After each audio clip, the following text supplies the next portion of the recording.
এক লোক ফল বিক্রেতার কাছে গিয়ে জিজ্ঞেস করলো, আপেলের কেজি কত? বিক্রেতা বলল 10 রিয়াল। ক্রেতা আবার বলল, কলা কত? বিক্রেতা বলল 8 রিয়াল। তিনি আবার জিজ্ঞেস করলেন, কমলা কত? বিক্রেতা বলল 6 রিয়াল। ক্রেতা বিক্রেতার দামাদামি চলছে।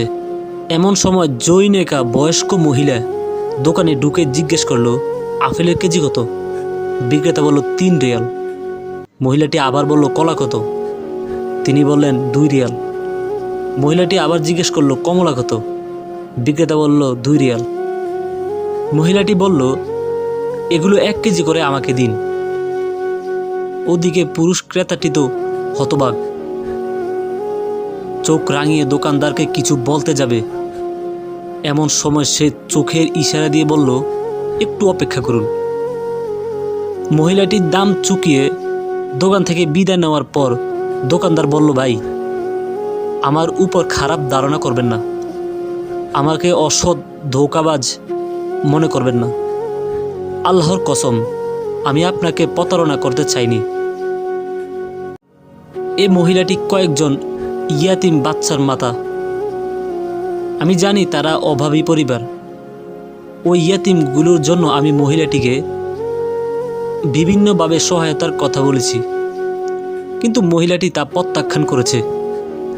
সে চায় তার সন্তানরা যেন কারো গলগৃহ না হয়, কারো কাছে হাত বাড়াতে না হয়। তাই তাদেরকে সহযোগিতা করার জন্য অনেক ভেবেচিন্তে আমি এই পন্থা অবলম্বন করেছি, যেন বুঝতে পারে যে সে কারো মুখাপেক্ষী নয়। এর মাধ্যমে আমি আমার রবের সাথে ব্যবসা করতে চেয়েছি। সামান্য কিছু হলেও এই অভাবী মহিলা এবং তার ইয়াতিমগুলোর খেদমত করতে চেয়েছি। আমার আমল নামায় কিছু সওয়াব যেন আল্লাহ লিখে দেন। আল্লাহর কসম, সপ্তাহে সে একবার আসে, আর যেদিন সে আমার নিকট থেকে ক্রয় করে নিয়ে যায় সেদিন আমার প্রচুর ব্যবসা হয়, অনেক লাভবান হই।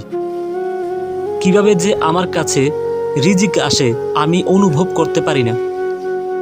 ঘটনা শুনে পুরুষ ক্রেতাটির চক্ষু দুটি অশ্রুসিক্ত হয়ে গেল। দোকানদারের মাথায় চুম্বন করে বলল, আল্লাহ তোমাকে উত্তম বিনিময় দান করুক।